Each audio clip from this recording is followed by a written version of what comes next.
Good evening everyone. तो आज हम लोग आए थे 35th एनुअल फ्लावर शो में।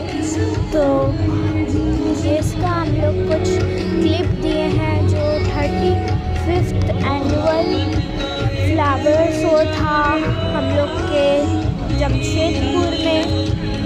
तो यहाँ पर बहुत सारे फ्लावर बनते हैं और हम लोग इसमें से कुछ खरीदे भी हैं। तो एंजॉय कीजिए, तब तक के लिए बाय। और नेक्स्ट वीडियो में और भी है, उसको भी आप लोग एंजॉय कीजिए। तब तक के लिए बाय।